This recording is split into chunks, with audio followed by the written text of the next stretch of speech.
Hello student, welcome to all of you on crack now पे मैं जय सिंह आप सबका स्वागत करता हूं। BPSC mains answer writing series में हम डेली क्वेश्चन आपके लिए ला रहे हैं और उसका आप लोग आंसर लिख के हमें भेज रहे हैं। डिस्क्रिप्शन में आपको लिंक मिल जाता है, आप उस पर अपने आंसर भेजते हैं। यह हमारे लिए काफ़ी खुशी की बात है। आप लोग अधिक से अधिक संख्या में अपने आंसर भेज रहे हैं। और हमारा जो एक बेसिक मोटिव है इस प्रोग्राम को लेकर कि आप लोग अधिक से अधिक जुड़ें इससे, और वो बच्चे जिन्हें इनकी नीड है उन तक हमारी इस प्रोग्राम की पहल को पहुंचाएं। तो इसमें सबसे पहले आप ये कर दीजिए कि इस वीडियो को शेयर कर दीजिए, चैनल को सब्सक्राइब कर दीजिए अगर आप नए हैं तो, ताकि हमारी रीच और बच्चों तक पहुंच पाए और वो हमसे कनेक्ट होके अगर वो डेली आंसर राइटिंग करना चाहते हैं एक क्वेश्चन का, तो हमारे इस फ्री फ्री प्रोग्राम में वह शामिल हो सकते हैं। अब आंसर कहाँ पे आपको लिख के भेजना है अगर उसकी बात करें, तो आपको जो आंसर लिख के भेजना है डिस्क्रिप्शन में आपको लिंक मिल जाएगा। टेलीग्राम चैनल है, उस पर आपको जुड़ना है और उस चैनल पे आपको अपने आंसर भेजने हैं। विद इन 72 आवर्स आपका रिव्यू आपका आंसर का दिया जाएगा। और जो भी आप में कमियां हैं, जो चीज़ें आप गलत लिख रहे हो या फिर जहाँ पे आपको गाइड की जरूरत है, वहाँ पे हम आपको टेलीफोनिक कॉल के थ्रू चीज़ों को बताएंगे। तो बिना देरी के आप चैनल को शेयर कर दीजिए, सब्सक्राइब कर दीजिए और हम आज अपना क्वेश्चन देखते हैं कि हमारा क्वेश्चन क्या है। और क्वेश्चन आपके सामने है। भारत में वृद्धजनों की बढ़ती आबादी से संबंधित चुनौतियों का उल्लेख कीजिए, साथ ही वृद्धजनों की बढ़ती आबादी को अवसर में बदलने के तरीकों को भी बताइए। अब यह किस तरह का क्वेश्चन है? देखा जाए तो क्वेश्चन जो है वह बहुत ज़्यादा टफ नहीं है, लेकिन जब आप लिखने बैठते हो तो वहाँ पर आपको शब्द नहीं मिलते हैं। तो कुछ चीज़ें तो आपको अपने एक जनरल जो अवेयरनेस है, हमारी जो डेमोग्राफी है और उसमें खास करके जो वृद्ध जन है उनके संदर्भ में पूछा गया है, तो ये पता होना चाहिए। फिर प्रभाव क्या पड़ रहा है जो वृद्ध जन है उनकी बढ़ती आबादी से चुनौतियां क्या उत्पन्न हो रही हैं। ठीक है। तो जो वृद्ध जन है इनकी बढ़ती आबादी से चुनौतियां क्या उत्पन्न हो रही हैं, उस चुनौतियों को लिखना है, बताना है। और इस साथ ही जो बढ़ती आबादी के अवसर में बदलने के लिए जो तरीके हैं उसको किस प्रकार से अपनाया जा सकता है, उसे भी हमें देखना है। तो इनके उस जो स्वास्थ्य कंडीशन है, हेल्थ कंडीशन है, उसमें हम सुधार करके किस प्रकार से जो अवसर है वह निर्मित कर सकते हैं, वह भी हम इस क्वेश्चन के संदर्भ में देखेंगे। तो एक अगर हम आउटलाइन डिस्कस करें इस पे, तो इसका जो इंट्रो है इस रूप में आप लिख सकते हैं कि भारत में बढ़ती जो बुजुर्ग आबादी चुनौतियां और अवसर दोनों लेकर आती है। तो यह दोनों जो आपके सामने चुनौतियां भी हैं और अवसर भी है, दोनों प्रस्तुत करती हैं, जिसके लिए इसमें जनसांख्यिकी जो खंड है उसकी जरूरतों को प्रभावी ढंग से संबोधित करने के लिए रणनीतिक योजना, नीतिगत हस्तक्षेप और सामाजिक समर्थन की आवश्यकता है। तो तीन चीजें यहाँ पे हैं आपका: रणनीतिक योजना, नीतिगत हस्तक्षेप और सामाजिक जो एक समर्थन है उसकी आवश्यकता है। ये आपका कंप्लीट हो जाता है आपका इंट्रो। अब चूंकि क्वेश्चन का जो मुख्य पार्ट है उस पे आते हैं, तो देखते हैं कि संबंधित चुनौतियां क्या हैं, बढ़ती जो बुजुर्ग आबादी है उनकी चुनौतियां क्या हैं। तो स्वास्थ्य देखभाल का जो बोझ है वह बढ़ता है। तो अगर हम यहाँ पर लिखें तो बढ़ती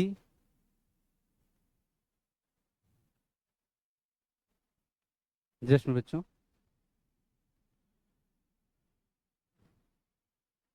बढ़ती बुजुर्ग आबादी की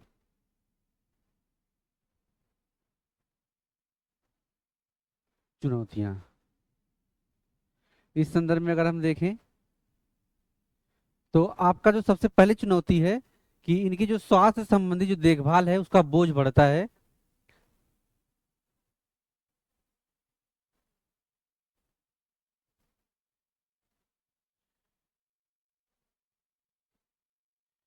स्वास्थ्य संबंधी देखभाल का बोझ बढ़ता है। तो स्वास्थ्य संबंधी जो देखभाल है उसका बोझ बढ़ता है, जिसमें अगर हम देखें तो जो एक उम्रदराज और जो बढ़ती जनसंख्या का जो एक बीमारियां हैं, विकलांगता है, उससे इन्हें होना पड़ता है, जिससे जो इनके अंदर जो एक आत्मसम्मान की भावना है वह कहीं ना कहीं कुंठित होती है। क्योंकि जो विकलांगता होती है और जो बढ़ती पुरानी बीमारियां होती हैं वह एक्स्ट्रा जो पॉकेट आउट ऑफ जो पॉकेट एक्सपेंडिचर है उसको बढ़ावा देती हैं।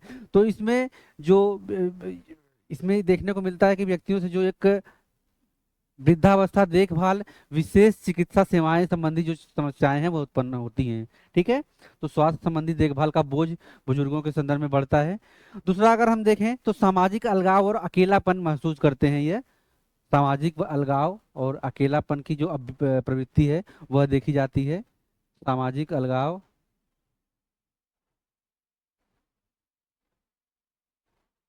अलगाव व अकेलापन यह बढ़ता है इनमें। यह एक चुनौती के रूप में सामने आती है। आप देखोगे ये जो बुजुर्ग हैं उन्हें कोई केयर करने वाला अगर नहीं है तो उन्हें अनाथालय में या फिर वृद्धाश्रम में भेज दिया जाता है। सॉरी, अनाथालय में बता दिया, वृद्धाश्रम में भेज दिया जाता है। वहां पर वह अपने ग्रुप में अपने परिवार से दूर होके जो अपना जीवन व्यतीत करते हैं, जो बचा हुआ है। तो यह कहीं ना कहीं उनके लिए एक अलगाव और अकेलापन की जो भावना है वह प्रस्तुत करता है। इसी में अगर देखें तो वित्तीय असुरक्षा भी होती है। जो पेंशन के हकदार नहीं है, जिन्हें पेंशन नहीं मिल रहा है, वह जो वित्तीय रूप से होता है सक्षम नहीं होता, और जो उसकी डेली नीड की आवश्यकताएं हैं वह भी पूर्ति नहीं हो पाती। तो वित्तीय जो असक्षमता है वह भी एक चुनौती पेश करती है। वित्तीय असक्षमता,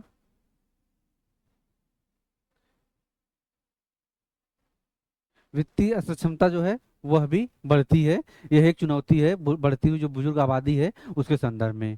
इसके अलावा कई सारी जो सामाजिक सुरक्षाएं हैं उस पर इनका वश नहीं होता। जो सरकार की भी योजनाएं होती हैं इन तक नॉलेज के अभाव के कारण पहुंच नहीं पाती हैं। और कुछ तो जो एक लाल फीताशाही होती है वह भी कहीं ना कहीं एक दोस्त क्रिएट करती है उस जो व्यवस्था है वो उस तक पहुंचने में। तो ये चुनौतियां देखने को मिलती हैं। और जो देखभाल करने वाला परिवार होता है वह भी तनाव को झेलता है। क्योंकि अधिकतर जो जिम्मेदारियां होती हैं वह घर की महिलाओं के हाथ आती हैं, और महिलाएं घर के काम के साथ साथ बुजुर्ग की देखभाल करती हैं। तो एक समय बाद जो इनके मन में दुर्व्यवहार और जो उपेक्षा की भावना होती है वह जन्म लेने लगती है, और यह एक चुनौती के रूप में प्रस्तुत होती है। तो बुजुर्गों के साथ जो है देखभाल करने वाले जो परिवार होते हैं उसमें तनाव देखा जाता है।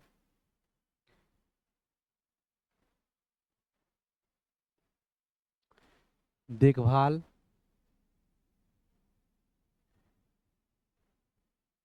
करने वाले परिवार के मध्य तनाव की जो स्थिति है वह उत्पन्न हो जाती है। तो ये कुछ समस्याएं हैं, चुनौतियां हैं जो बढ़ती हुई आबादी फेस करती है। बुजुर्ग आबादी की बात मैं कर रहा हूँ। तो ठीक है। इसमें बुजुर्गों के साथ फिर उपेक्षा और जो व्यवहार की स्थिति होती है वह डाउन हो जाती है, जिससे उन्हें दुर्व्यवहार, उपेक्षा, सामाजिक शोषण के जो खतरे हैं वह बढ़ जाते हैं। तो ये सारे जो है चुनौतियां इसके बारे में हमने देखा। अब आपसे पूछा गया है कि जो बढ़ती बुजुर्ग जो आबादी है उसकी जो स्वास्थ्य चिंताएं हैं उसको अवसरों में कैसे बदलें। तो अवसरों में बदलने के तरीके क्या हो सकते हैं उसे हम एक बार देख लेते हैं। तो अगर हम देखें तो हेल्थ केयर इनोवेशन, उन्हें नई जो मेडिकल फैसिलिटीज हैं, टेलीमेडिसिन हो गया, और जो वर्तमान में जो आधुनिक तकनीक डेवलप हो रही है उसके माध्यम से घर बैठ के बुजुर्ग व्यक्ति को कहीं आना जाना नहीं पड़ेगा। तो जो एक सामाजिक लोड होता है उनको, या फिर पारिवारिक जो दबाव बोझ होता है कि उन्हें दूसरी जगह लेके जाना पड़ेगा, फिर पूरा दिन कामकाजी महिलाएं और साथ ही कामकाजी पुरुष जो है वह टाइम नहीं निकाल पाता। तो टेलीमेडिसिन संबंधी जो सुविधाएं होती हैं वह कहीं ना कहीं घर बैठे दूरस्थ माध्यम से ही चिकित्सा संबंधी जो प्रावधान है वह कर देती हैं। तो जो हेल्थ केयर इनोवेशन है उसको हम अगर बढ़ावा देते हैं तो health care innovation, health care innovation, health care innovation के माध्यम से टेलीमेडिसिन हो गया, और जो दूरस्थ संबंधी जो इंटरनेट के माध्यम से सुविधाएं दी जाती हैं, वह भी कहीं ना कहीं एक रिवोल्यूशनरी क्रांतिकारी गतिविधि साबित हो सकती है। इसमें जो बुजुर्ग हैं, उनके स्वास्थ्य देखभाल संबंधी अवसरों को इनकलकेट करने के संदर्भ में। फिर सामाजिक समावेशन कार्यक्रम, ऐसे कैंप, ऐसे जो है प्रोग्राम आयोजित किए जाने चाहिए जहां पर बुजुर्गों की जो सहभागिता है वह बढ़े, वहां पर वह कम्युनिटी इकट्ठा हो और अपनी बातों को, व्यवहार को जो है वहां पे प्रेजेंट करे। तो इससे जो सामाजिक समरसता खास करके उस ग्रुप वर्ग में आती है, यह बढ़ती है और उन्हें वह जो कॉन्फिडेंस होता है उनके मध्य में आता है और वो अपने आप को प्रेजेंट करते हैं। तो इस रूप में अगर हम देखें तो सामाजिक समावेशन कार्यक्रम की भूमिका भी बढ़ाई जानी चाहिए। सामाजिक समावेशन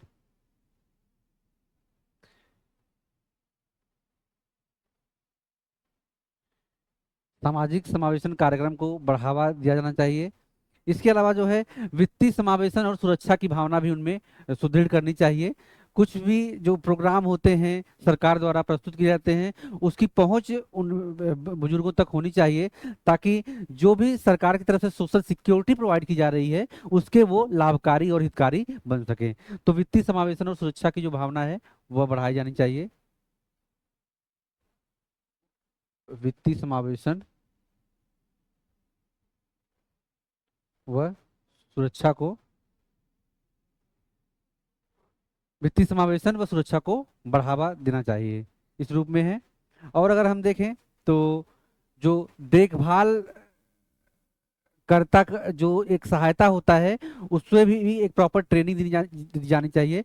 जैसे अगर हम देखें तो देखभाल कर्ता सहायता क्या होती है, बहुत जगहों पर जो होता है, अगर पुरुष अपने कामकाजी जीवन में व्यस्त है तो पेरेंटिंग के लिए, देखभाल के लिए कुछ पेमेंट पर किसी व्यक्ति को रख देता है। तो प्रॉपर एक जो ट्रेनिंग होती है, वो ट्रेनिंग को सिखाकर इस तरह की नियुक्ति की जानी चाहिए, ताकि जो पेरेंटिंग की जाती है, देखभाल की जाती है, वह निश्चित हो पाए, सुदृढ़ हो पाए। तो देखभालकर्ता की जो सहायता है उसकी भी सहायता ली जा सकती है।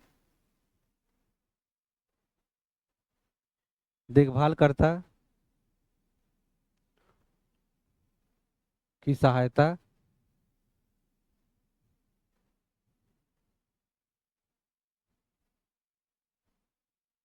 ली जा सकती है। यह भी एक बेनिफिट के रूप में या फिर अवसर के रूप में एक व्यक्ति के लिए कम से कम जो है रोजगार का प्रबंधन करती है। तो इस रूप में भी यह चीजें हो सकती हैं। इसके अलावा जो बुजुर्ग अधिकार और सुरक्षा है, उससे उनके बारे में अवेयरनेस होना चाहिए। कैंपेनिंग के माध्यम से, एडवर्टीजमेंट के माध्यम से सरकार को प्रोत्साहन देना चाहिए। अभी आपने देखा होगा कि असम में एक नियम बना है जिसमें बुजुर्ग माता पिता की सेवा न करने वाले व्यक्ति को सरकारी नौकरी की वह नहीं मिल सकती है। तो यह चीज जो है वह कहीं ना कहीं ऐसे व्यक्ति जो परिवार को लेकर जरा कुंठित हैं या फिर परिवार की देखभाल नहीं करना चाहते, उनके लिए एक डर पैदा करता है कि हमें जो है इस समाज में रहने के लिए ये दायित्व तो हमें निभाना ही पड़ेगा। तो ये कि वो दायित्व प्लस नैतिक दायित्व हमारा होता है अपने माँ बाप के प्रति, कि हम जो है उनके लिए कुछ कर पाएं। तो ये भावना बढ़नी चाहिए।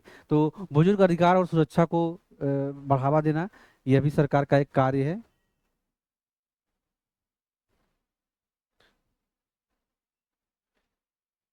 बुजुर्ग अधिकार व